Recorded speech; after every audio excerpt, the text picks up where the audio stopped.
हर एक डिसिप्लिन और सब्जेक्ट के कुछ टेक्निकल टर्म्स होती हैं जो उस सब्जेक्ट और डिसिप्लिन में बार बार यूज़ होती हैं। ये टर्म्स जो हैं वो उस सब्जेक्ट और डिसिप्लिन का इंटीग्रल पार्ट होती हैं, अभिन्न अंग होती हैं और उस सब्जेक्ट में काम करने के लिए ज़रूरी होता है या उस सब्जेक्ट को पढ़ने के लिए बहुत ज़रूरी होता है कि उन टेक्निकल टर्म्स का सही सही मतलब पता हो। इन टेक्निकल टर्म्स को हम कहते हैं basic terms. Hello guys, I am Anupma and welcome to my channel and Count Accountancy with Anupma. It's a one-stop destination for learning and exploring accountancy. Guys, जैसे कि मैंने अभी आपको कहा कि हर एक सब्जेक्ट की टेक्निकल टर्म्स होती हैं, बेसिक टर्म्स होती हैं जो उस सब्जेक्ट का इंटीग्रल पार्ट होती हैं। ऐसे ही अकाउंटिंग में भी कुछ ऐसी टर्म्स हैं जो कि बार बार अकाउंटिंग में यूज़ होती हैं और अकाउंट्स पढ़ने के लिए ज़रूरी है कि उन टर्म्स का सही सही मतलब पता हो। तो आज का वीडियो मैंने बेसिक अकाउंटिंग टर्म्स पर ही बनाया है क्योंकि बहुत सारी अकाउंटिंग टर्म्स हैं, इसलिए मैंने आज के वीडियो में 5 ही टॉपिक्स कवर किए हैं, अदरवाइज वीडियो बहुत बड़ा हो जाएगा। तो गाइस, आज का जो वीडियो है वो जिन अकाउंटिंग टर्म्स पे बना है वो है आपकी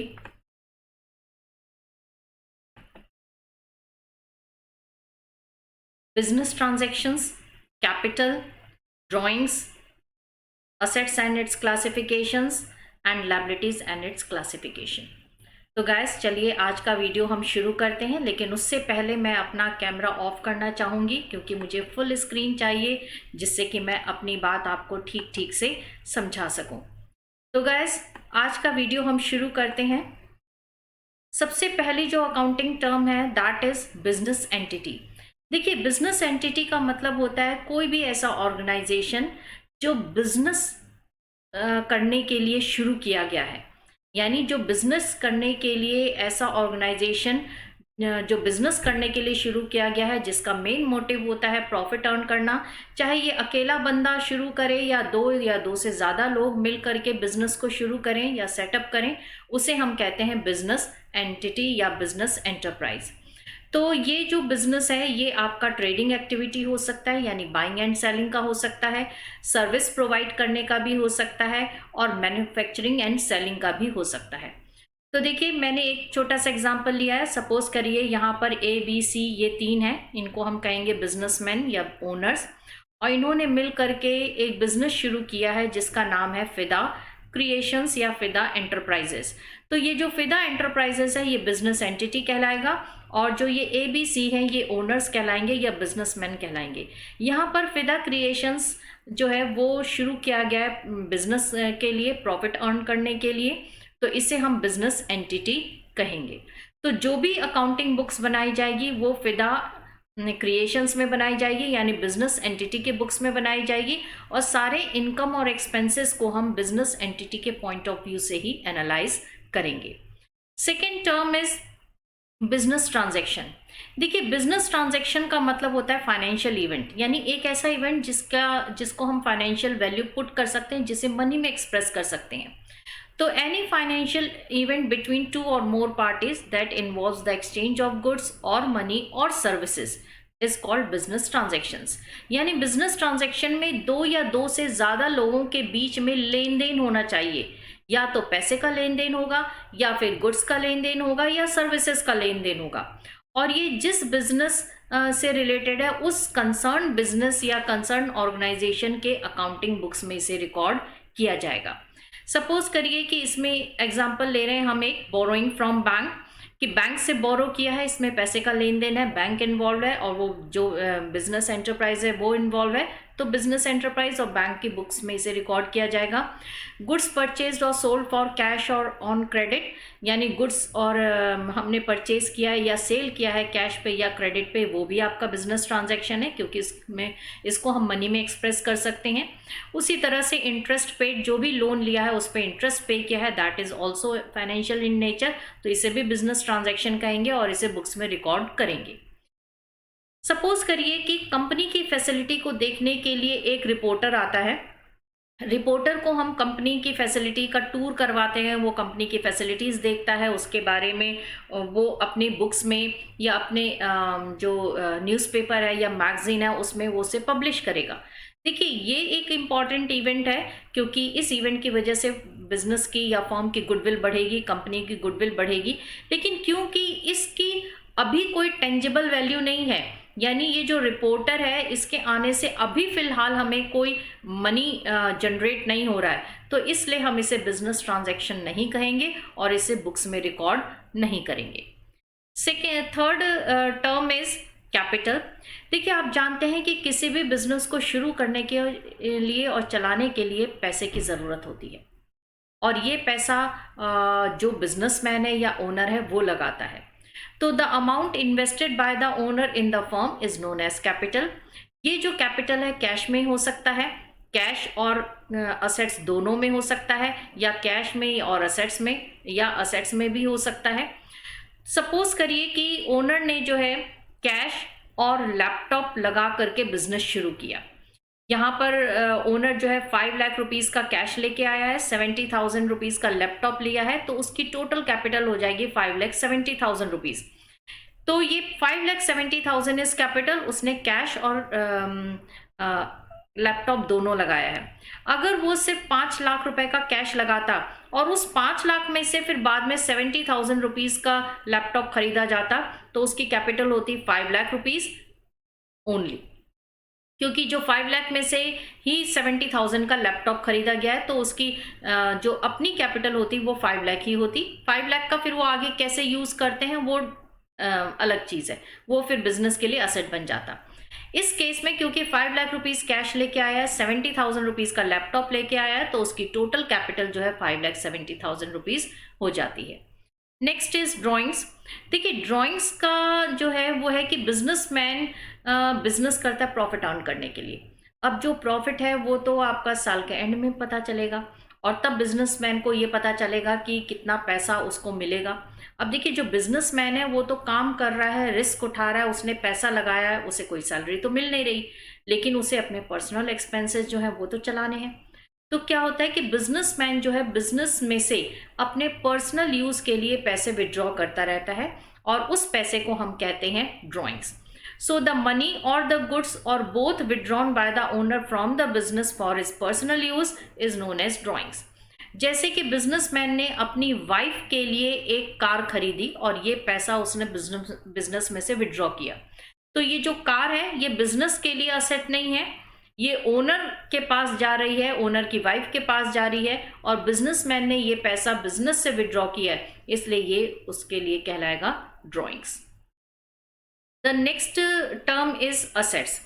असेट्स का मतलब होता है the valuable and economic resources of an enterprise, यानी असेट्स को हम कहते हैं प्रॉपर्टीज ऑफ द बिजनेस। ये बिजनेस की प्रॉपर्टीज होती हैं, और ये इकोनॉमिक रिसोर्सेज होते हैं जो कि बेचे नहीं जाते हैं, लेकिन इन्हें हम नॉर्मल बिजनेस में यूज करते हैं।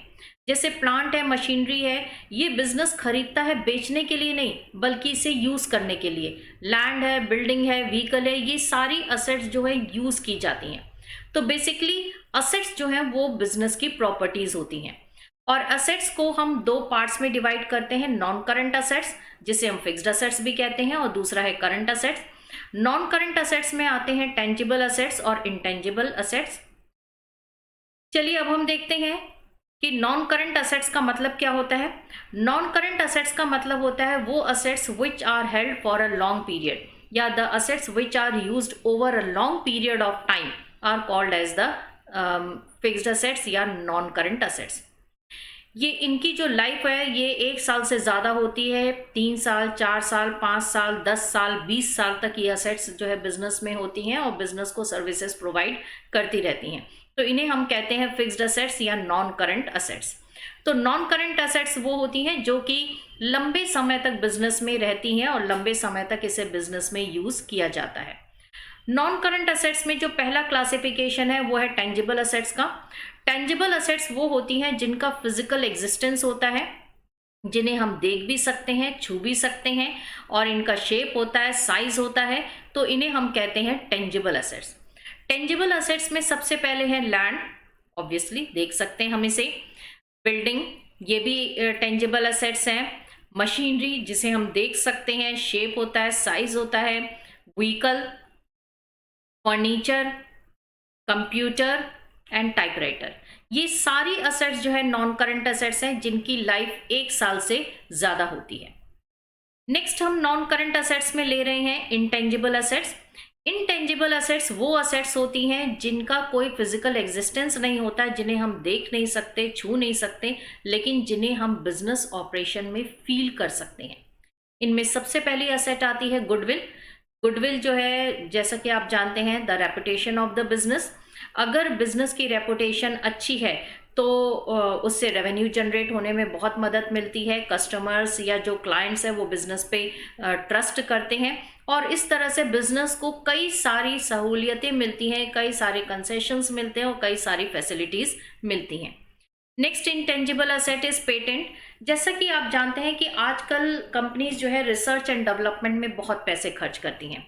रिसर्च एंड डेवलपमेंट करके वो नए नए प्रोसेस डेवलप करती हैं, नई टेक्निक्स डेवलप करती हैं, फिर उन टेक्निक्स को सिर्फ वही यूज़ करें, इसके लिए वो उन टेक्निक्स को पेटेंट करा लेती हैं या रजिस्टर करा लेती है, जिसे हम कहते हैं पेटेंट। Next is copyright. देखिए, जब कोई बुक लिखी जाती है तो जो ऑथर है वो कॉपीराइट को रिजर्व करवा लेता है कि कोई उसकी बुक का डुप्लीकेशन ना कर सके, तो वो भी जो है एक इंटेंजिबल असेट है। ट्रेडमार्क, आप जानते हैं हर एक जो रिनाउंड बिजनेस है या आजकल हर एक बिजनेस अपना एक अलग ट्रेडमार्क रखता है जो कि उसे बाकी बिजनेस से डिस्टिंग्विश करता है। तो ये ट्रेडमार्क सिर्फ वही बिजनेस यूज कर सकता है, तो ये उसकी प्रॉपर्टी होती है, तो ये भी इंटेंजिबल असेट होती है। Next is computer softwares. आजकल बहुत सारे कंप्यूटर सॉफ्टवेयर्स हैं, वो आ गए हैं मार्केट में। जो सॉफ्टवेयर है उसको आप देख नहीं सकते, आप बस अपने लैपटॉप में या कंप्यूटर में डाउनलोड करके आप उसका बेनिफिट ले सकते हैं।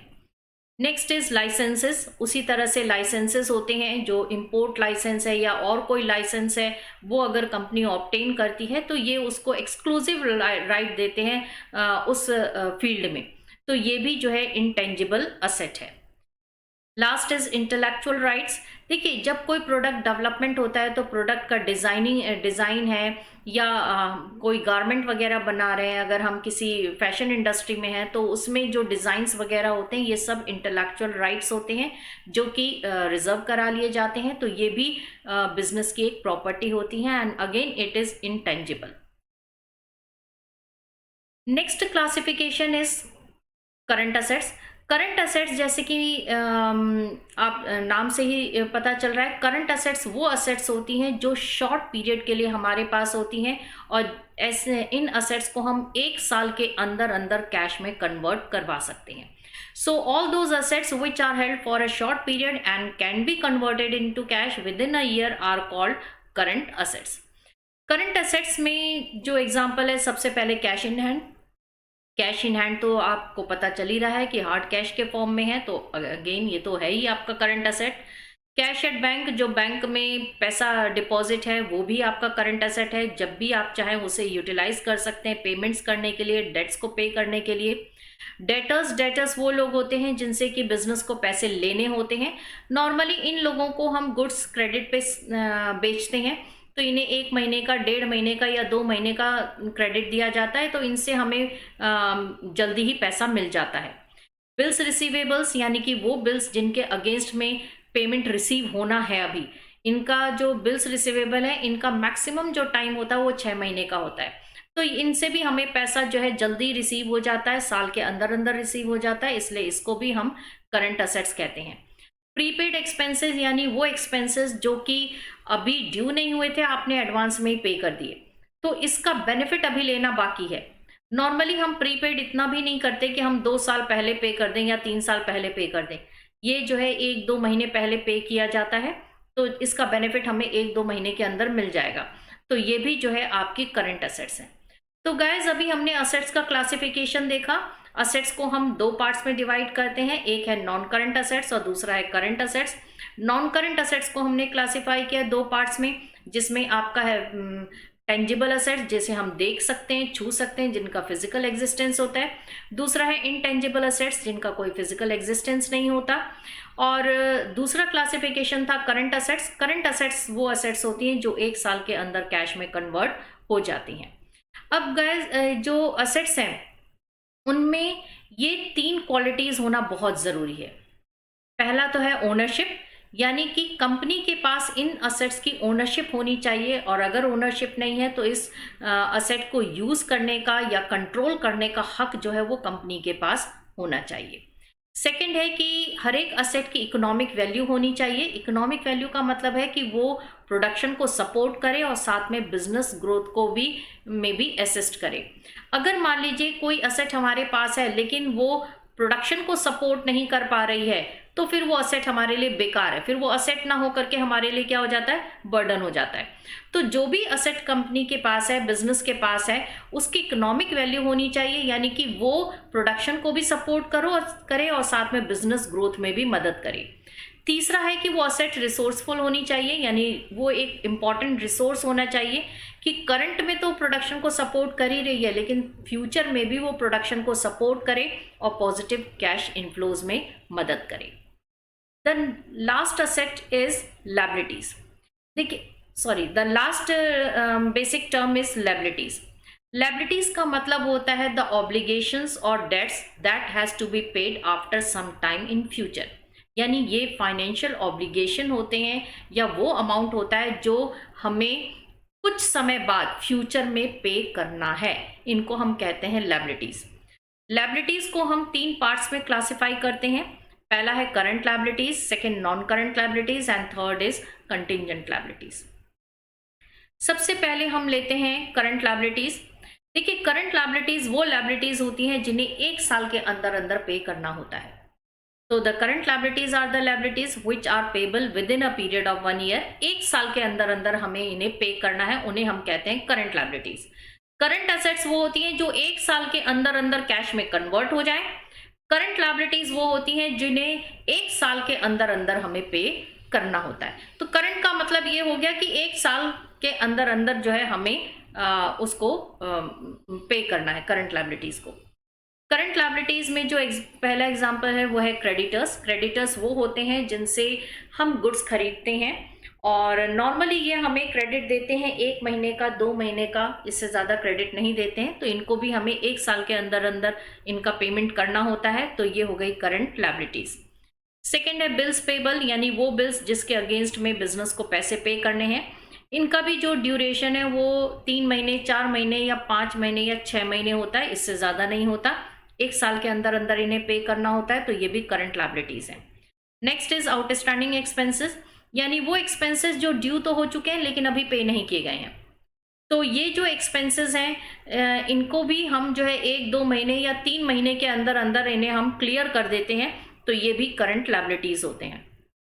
अनअर्न्ड इनकम, यानी वो इनकम जो अर्न नहीं हुई है लेकिन रिसीव हो गई है, यानी कि हमने अभी सर्विसेज प्रोवाइड नहीं की या हमने गुड्स जो भी है, सर्विसेज या गुड्स जो भी हमें प्रोवाइड करना था वो हमने नहीं किया लेकिन अमाउंट पहले ही रिसीव हो गया है, उसे हम कहते हैं अनअर्न्ड इनकम। अनअर्न्ड इनकम जो है, क्योंकि इसका बेनिफिट अभी देना बाकी है इसलिए ये हमारे लिए लायबिलिटी बन जाता है और इसका भी जो बेनिफिट है वो हमें 1-2 महीने के अंदर या नियर फ्यूचर में पे करना होता है, देना होता है, इसलिए ये भी हमारी करंट लायबिलिटीज होती हैं। उसके बाद है शॉर्ट टर्म लोन्स। नॉर्मली ये लोन्स बैंक से लिए जाते हैं, 3 महीने, 4 महीने, 5 महीने, इनका ड्यूरेशन 1 साल से कम का होता है, इसलिए ये भी करंट लायबिलिटीज होती हैं।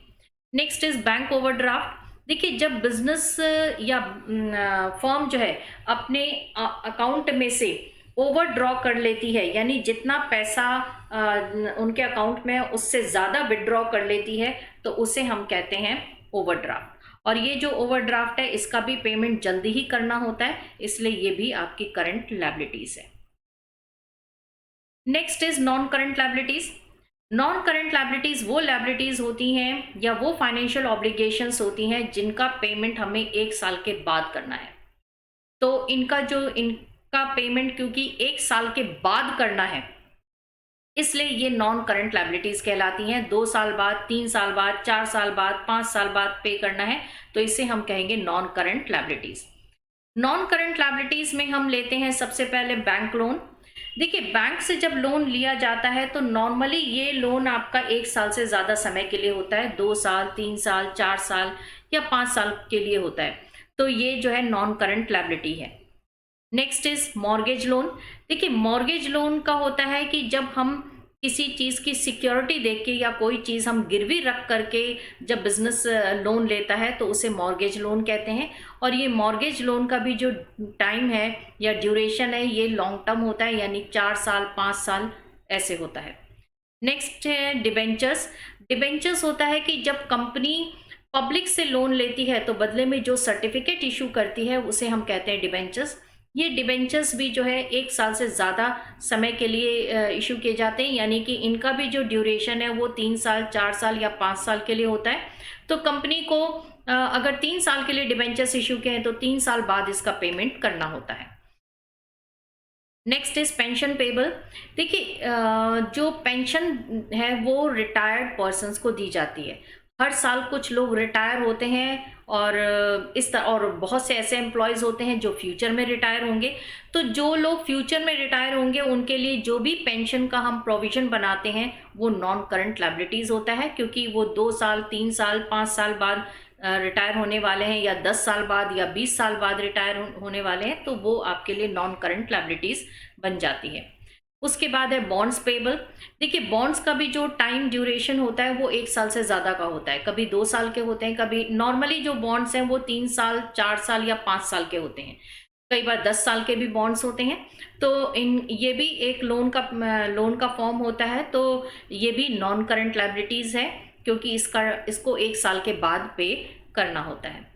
उसी तरह से लॉन्ग टर्म प्रोविजंस हैं। अगर और कोई लॉन्ग टर्म प्रोविजंस बनाते हैं, जैसे कि डिबेंचर्स को 5 साल बाद पे करना है, तो आज से हम प्रोविजन बनाते हैं कि 5 साल बाद इसको पे करना है, तो ये भी जो है आपकी नॉन करंट लायबिलिटीज़ है। गाइस यहाँ मैं आपको एक बात बता दूं कि जो भी नॉन करंट लायबिलिटीज़ हैं, जिस ईयर में उनका पेमेंट होना है उस ईयर में ये करंट लायबिलिटीज़ बन जाती हैं। जैसे सपोज करिए कि एक बैंक लोन लिया था 5 साल का, तो 4 साल तक तो ये नॉन करंट लायबिलिटीज होगा, लेकिन 5th ईयर में जब इसको पे करना है तो ये bank loan non current liabilities से निकल करके हम इसे किस में क्लासिफाई करेंगे? करंट लायबिलिटीज में। नेक्स्ट है कंटिजेंट लायबिलिटीज। देखिए कंटिजेंट लायबिलिटीज वो लायबिलिटीज हैं जो आज लायबिलिटी नहीं है, लेकिन फ्यूचर में कोई इवेंट के अकरेंस होने पर या फ्यूचर में कोई इवेंट होता है या कोई ऐसी सिचुएशन अराइज होती है कि ये फिर एक्चुअल में लायबिलिटी बन जाए। तो कंटिजेंट लायबिलिटीज जो हैं उन्हें कई बार हम फुटनोट में शो करते हैं, और कंटिजेंट लायबिलिटीज के जो एग्जांपल्स हैं वो हम देख लेते हैं। एक बार फिर बता दूं, कंटिजेंट लायबिलिटीज जो है वो पॉसिबल ऑब्लिगेशन होती हैं, जो आज लायबिलिटी नहीं है लेकिन फ्यूचर में कोई इवेंट के अकर होने पर या किसी घटनाक्रम होने पर ये एक्चुअल में लायबिलिटी या उत्तरदायित्व बन जाएंगे। तो इनमें कंटिजेंट लायबिलिटी में पहला है लॉ सूट। कई बार ऐसा होता है कि कंपनी के ऊपर केस चल रहा है, अगर केस हार गए तो हमें डैमेज पे करना होगा या हमें कंपेंसेशन पे करना होगा, अगर जीत गए तो नहीं पे करना होगा। तो ये लॉ सूट जो है ये भी क्या है? आपकी कंटिजेंट लायबिलिटी है, इसे हम फुटनोट में शो करते हैं। प्रोडक्ट वारंटी, उसी तरह से कंपनी जो है वो प्रोडक्ट जो सप्लाई करते हैं उसकी वारंटी देती है। अब देखिए अगर कंपनी ने 100 प्रोडक्ट्स बनाए हैं तो उसमें से कुछ 5 ऐसे भी हो सकते हैं जो ख़राब निकले और उनका हमें रिप्लेसमेंट करना पड़े या उसके लिए हमें पेमेंट करना पड़े, तो वो भी जो है एक कंटिजेंट लायबिलिटी है। नेक्स्ट है बिल्स अंडर डिस्काउंट। देखिए बिजनेस के पास कई सारे बिल्स आते हैं जो बिल्स रिसीवेबल होते हैं। अब ये जो बिल्स हैं इनके अगेंस्ट में उन्हें 4 महीने बाद सपोज करिए पैसा मिलना है। 4 महीने बाद जिस पर्सन ने बिल को एक्सेप्ट किया था वो 4 महीने बाद पैसा पे करेगा, लेकिन कंपनी को सपोज करिए आज पैसे की ज़रूरत है, तो कंपनी क्या करती है? इन बिल्स को लेकर के बैंक के पास जाती है और वहाँ बिल दिखा करके उसका पेमेंट ले लेती है। ऑब्वियसली जितना अमाउंट का बिल होता है, अगर 10,000 का बिल है तो पूरा 10,000 बैंक पे नहीं करता, उसमें से कुछ पैसे काट लेता है और बाकी पैसे इनको दे देता है। अब ये बिल जो है वो बैंक के पास होता है। सपोज करिए 4 महीने का बिल था, 4 महीने तक ये बैंक के पास होगा। 4 महीने बाद बैंक जो है ये बिल लेके जाएगा उस पर्सन के पास जिसने जो है एक्सेप्ट किया था बिल को या प्रॉमिस किया था कि मैं 4 महीने बाद पे कर दूंगा।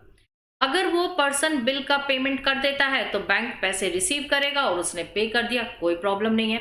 लेकिन अगर मान लीजिए कि बैंक बिल लेके जाता है और वो पर्सन पेमेंट करने से मना कर देता है, तो फिर ये पेमेंट बैंक जो है वो बिजनेस से वसूलेगा, क्योंकि बैंक ने बिल डिस्काउंट किया था बिजनेस को के लिए और बिजनेस को पैसे दिए थे, तो बैंक जो है बिजनेस से वो पैसे लेगा।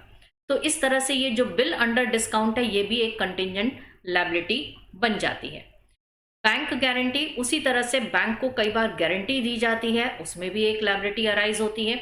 अगर मान लीजिए जिसके लिए हमने गारंटी दी थी, अगर वो अपनी रिक्वायरमेंट या अपने ऑब्लिगेशन को पूरा नहीं करता है, तो फिर हमें एज गारंटर जो है आगे बढ़ करके काम करना पड़ेगा।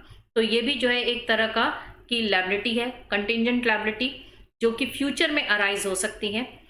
पेंडिंग इन्वेस्टिगेशन, उसी तरह से कोई इन्वेस्टिगेशन चल रही है और वो पेंडिंग है। अब है कि उस इन्वेस्टिगेशन का प्लस भी हो सकता है, माइनस भी हो सकता है, यानी हमारे फेवर में भी हो सकता है, अगेंस्ट में भी हो सकता है। अगर हमारे फेवर में रिजल्ट आता है तो बहुत अच्छी बात है, कुछ पे नहीं करना, लेकिन अगर अगेंस्ट में आता है तो हमें पे करना होगा। सपोज करिए किसी बायर ने जो है कंपनी के ऊपर डैमेज के लिए मतलब डैमेज रिकवर करने के लिए उसने केस किया हुआ है, या ट्रिब्यूनल में गया हुआ है, अब वहाँ पर इन्वेस्टिगेशन चल रही है। अगर मान लीजिए ये कंपनी के फेवर में होता है तो कुछ पेमेंट नहीं करना पड़ेगा, लेकिन अगर कंपनी के फेवर में नहीं होता है तो वो अमाउंट जो है वो कस्टमर को पे करना होगा। तो ये भी एक कंटिजेंट लायबिलिटी है। उसी तरह से चेंज ऑफ गवर्नमेंट पॉलिसीज, देखिए कई बार गवर्नमेंट पॉलिसीज भी चेंज हो जाती हैं, उसकी वजह से भी कभी कोई लायबिलिटी अराइज हो जाती है। तो ये सारी जो चीज़ें हैं वो किसी फ्यूचर इवेंट के अकर होने पर अराइज होती हैं, और इसलिए हम इन्हें कहते हैं कंटिजेंट लायबिलिटीज। तो गाइस, लायबिलिटीज के हमने 3 क्लासिफिकेशंस देखे। पहला करंट लायबिलिटी। करंट लायबिलिटीज वो लायबिलिटीज होती हैं जो 1 साल के अंदर हमें पे करनी होती हैं। Non current liabilities. Non current liabilities वो लायबिलिटीज होती हैं जिनका पेमेंट 1 साल के अंदर नहीं करना है, यानी 2, 3, 4, 5 साल के बाद हमें पे करना है, तो वो होती हैं नॉन करंट लायबिलिटीज। तीसरी होती है कंटिजेंट लायबिलिटीज, जो एक्चुअल में अभी लायबिलिटी नहीं है, लेकिन हो सकता है कि फ्यूचर में किसी इवेंट के अकर होने पर ये एक्चुअल में लायबिलिटीज बन जाए। तो कंटिजेंट लायबिलिटीज को हम नॉर्मली जो है वो फाइनेंशियल स्टेटमेंट्स बनाने के बाद फुटनोट में शो करते हैं। तो गाइस, आज का वीडियो बस इतना ही। Thank you so much, thank you for watching this video. I hope कि आपको ये वीडियो पसंद आया होगा, और अगर आपको ये वीडियो पसंद आया हो तो प्लीज़ लाइक ज़रूर करिएगा, और अगर आप मेरे चैनल पे नए हैं तो सब्सक्राइब ज़रूर करिएगा। और मेरा चैनल है encount accountancy with Anupama. And thank you so much guys, thank you for watching this video. Stay tune for the next video on receipts, profits and gains. तो जैसे कि मैंने आपको बताया, क्योंकि बेसिक अकाउंटिंग टर्म्स बहुत सारी हैं और मैं एक ही वीडियो में सबको कवर नहीं कर सकती, इसलिए मैंने 4 पार्ट्स में इस बेसिक अकाउंटिंग टर्म्स को कवर किया है। तो नेक्स्ट वीडियो में रिसीप्ट्स, प्रॉफिट्स एंड गेन्स पर हम बात करेंगे। Thank you so much, thank you for watching, and bye bye, take care, and happy learning.